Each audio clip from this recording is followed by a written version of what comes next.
Galera, nesse vídeo aqui eu quero te falar 3 ativos que você pode investir para ganhar da inflação no longo prazo, que se você segurar até o vencimento ou segurar no longuíssimo prazo, é certeza que você vai ganhar da inflação. E por que eu tô falando isso, né? Porque a gente tá vivendo um cenário muito incerto que provavelmente a gente pode ter uma inflação subindo ao longo dos próximos anos, por conta de tudo que a gente tá vendo no governo atual, questão de teto de gastos, governo gastando muito, querendo aumentar os impostos para arrecadar mais. A gente no final do ano vai ter a troca do presidente do Banco Central, e a gente já tem uma tendência de que o novo governo ali no Banco Central vai querer reduzir juros, muitas vezes até na marra mesmo, para abaixar o custo do crédito, incentivar a economia. E a gente sabe que no passado recente isso não trouxe um resultado tão interessante, a gente teve uma inflação explodindo também. Então faz sentido, pelo menos numa parcela da nossa carteira, a gente ter investimentos que vão blindar o nosso patrimônio contra os efeitos da inflação. Pode ser que isso aconteça de fato e a gente está protegido, pode ser que isso não aconteça e ainda assim, por conta do momento que a gente está vivendo e as taxas que a gente consegue encontrar em alguns desses títulos que eu vou mostrar aqui, por conta disso, a gente vai ter uma rentabilidade muito boa no longo prazo, mesmo que a inflação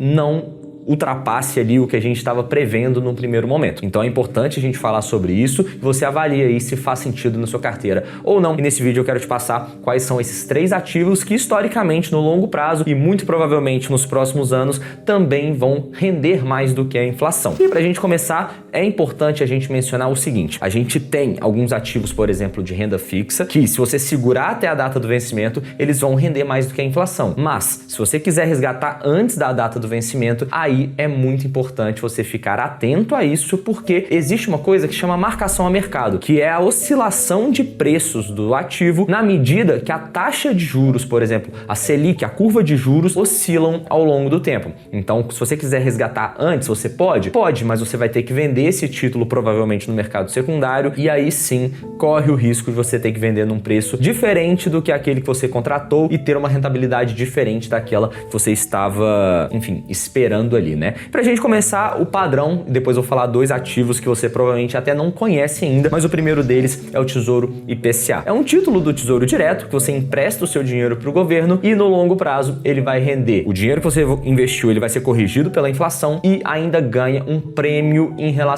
a ela. Ou seja, você sempre vai ter um ganho real, um ganho acima da inflação no longo prazo. Se a gente entrar aqui no Tesouro Direto e olhar lá na tela dos títulos, preços e taxas, a gente vai ver que o Tesouro IPCA no momento, todos os vencimentos estão pagando ali aproximadamente 6,10%, 6,15%. Ou seja, segurando até 2029, 2035, 2045, é certeza que você vai ganhar 6% acima da inflação. E essa é uma taxa muito boa pensando no longo prazo. Historicamente, igual eu já falei em outros vídeos aqui no canal, são pouquíssimos os momentos que a gente tem oportunidades como essa, pagando IPCA mais 6%. A gente sempre tem ali IPCA mais 4, IPCA mais 3, IPCA mais 5, depende do momento econômico. E são pouquíssimos e raros os momentos que a gente encontra taxas como essa. Então, se você tem condições de prender uma parcela do seu capital no longo prazo, pode fazer sentido você comprar um título como esse. E se acontecer da curva de juros reduzir, se todo aquele risco que a gente está vendo de execução ali de política monetária, que o governo não vai conseguir entregar a inflação na meta, mas se ele consegue de fato entregar e o mercado identifica que ele está sendo ali bem em linha com o que o mercado estava esperando e a meta e tudo mais, pode ser que a curva reduza e essa redução da curva para esses vencimentos faria o preço do título valorizar muito e você teria um ganho muito elevado na marcação a mercado. Mas não estou analisando nesse cenário aqui a possibilidade disso acontecer. A gente está pensando no longo prazo, segurando até o vencimento. Se segurar até o vencimento, você vai ganhar mais do que a inflação. Eu vou falar aqui o segundo investimento que você pode fazer para ganhar da inflação, só que é muito importante você, além de me escutar falar quais são os investimentos que eu gosto nesse momento, você também precisa saber tomar a sua própria decisão. Então, ao invés de ficar refém de dicas no YouTube, que tal você aprender a analisar o cenário econômico para conseguir tomar essas decisões? E você pode fazer isso clicando no primeiro link aqui da descrição e acessando o meu primeiro investimento, que é o meu treinamento completo do zero ao avançado para você conseguir dar os primeiros passos ali no mercado financeiro sem muito medo, sem essa dúvida de saber se você está fazendo certo ou errado. Vou te ensinar como você escolhe um investimento de acordo com os seus objetivos para você conseguir caminhar sozinho, sem ficar dependendo do seu gerente, gerente, assessor de dicas na internet também. Então, se faz sentido para você, tá bem em conta, clica aqui no primeiro link da descrição. E o segundo ativo que a gente tem que falar é o B5P211, que basicamente é um ETF da Bolsa de Valores que vai comprar ativos de renda fixa. E quais ativos que esse título vai comprar? Se a gente olhar aqui a composição, basicamente ele compra NTN-B, que é o Tesouro IPCA. Ou seja, é um título que compra títulos do Tesouro IPCA em proporções diferentes a cada vencimento, replicando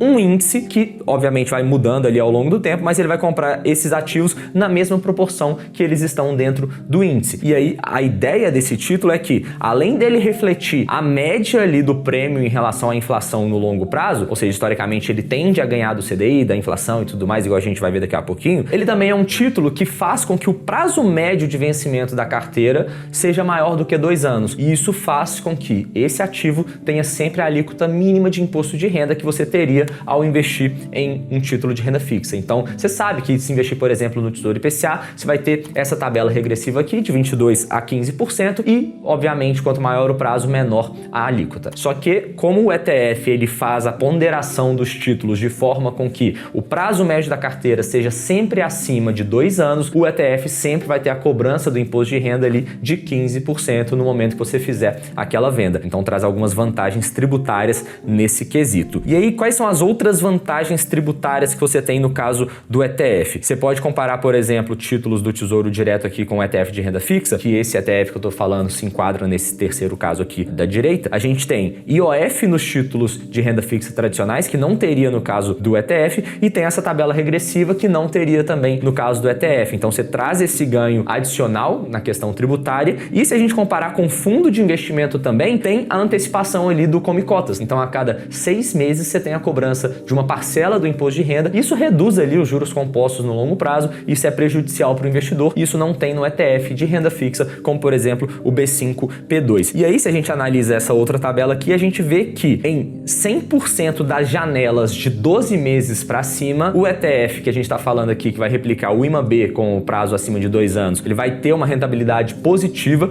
e em 96% das janelas acima de 36 meses, você teria uma rentabilidade acima do CDI. E acima de 36 meses também uma rentabilidade acima do IPCA mais 5%, que já é uma taxa muito interessante pensando no longo prazo. Ou seja, se você compra esse ETF e segura por pelo menos 3 anos, a probabilidade de você ganhar mais do que IPCA mais 5 é de 61%, analisando o retorno histórico. Obviamente, passado não garante futuro, mas essa aí foi a rentabilidade que a gente teve ao longo dos últimos anos. Ah, Stuart, mas se é um ETF que está comprando o Tesouro IPCA e esse ETF tem ali uma taxa de administração, por que eu vou comprar o ETF e não vou comprar direto no Tesouro Direto? Basicamente por alguns motivos, né? Primeiro, tem essa questão da tributação que a gente já falou, mas também no Tesouro você só consegue se expor a um vencimento do Tesouro IPCA, ou seja, no ETF você está se expondo a todos os vencimentos. Se você fizer uma análise e acredita que faz sentido expor apenas a um vencimento, aí você compra o Tesouro Direto diretamente ali. Mas se você acha que faz sentido só se expor a rentabilidade IPCA mais tantos por cento, aí você compra direto ali o ETF, que nesse caso você estaria mais diversificado nesse sentido. O terceiro ativo que eu gostaria de falar nesse vídeo para vocês é o DIVO11. O que é o DIVO11, né? É um ETF também, mas que ao invés de comprar títulos de renda fixa, ele vai comprar ações listadas na Bolsa de Valores. E quais ações ele vai comprar? As mesmas ações que estão dentro do IDIV, que é o índice de dividendos da Bolsa. Então, você já deve conhecer o Ibovespa, né? Quando o William Bonner fala lá no jornal que a Bolsa de Valores subiu 2% no dia de hoje, significa que o Ibovespa valorizou 2%. Ou seja, é uma média das principais e mais negociadas ações que a gente tem aqui no Brasil. Só que, além do Ibovespa, que é o principal índice que a gente tem, existem vários outros índices de ações na Bolsa de Valores. E um deles é o índice de dividendos, que vai basicamente comprar as ações mais negociadas com foco naquelas que pagam dividendos. Então, hoje a gente tem umas 50 ações mais ou menos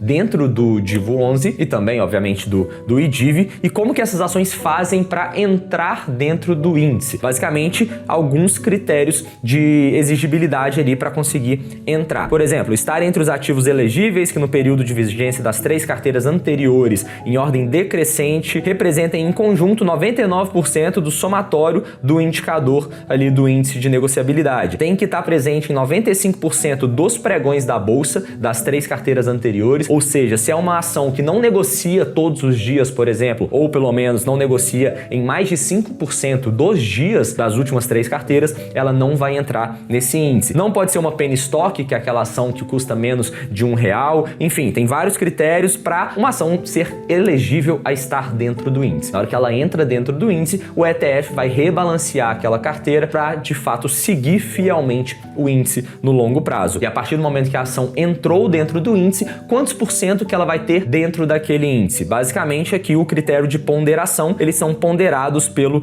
dividend yield. E a representatividade do ativo no índice não pode ser superior a 3 vezes a participação que o ativo teria caso a carteira fosse ponderada pelo valor de mercado do free float. Ou seja, se é uma empresa pequena ali que pagou muito dividendo, por exemplo, pagou 50% de dividend yield, isso faria com que ela tivesse muito mais dividendo do que as outras ações e ela ficaria muito mais pesada dentro do índice. Se, olhando o valor de mercado do free float daquela ação, não fizer com que aquela ação tenha a mesma representatividade dentro do índice, ela não seria tão valiosa ali dentro do índice, não teria um peso tão elevado. Isso é para evitar alguma distorção em algum determinado período, então existem esses critérios aqui. E aí a tributação desse ativo é de 15% no momento que você vende, e diferente das ações ali investindo diretamente, você não teria a isenção do imposto de renda se você vendesse, por exemplo, menos de R$20 mil.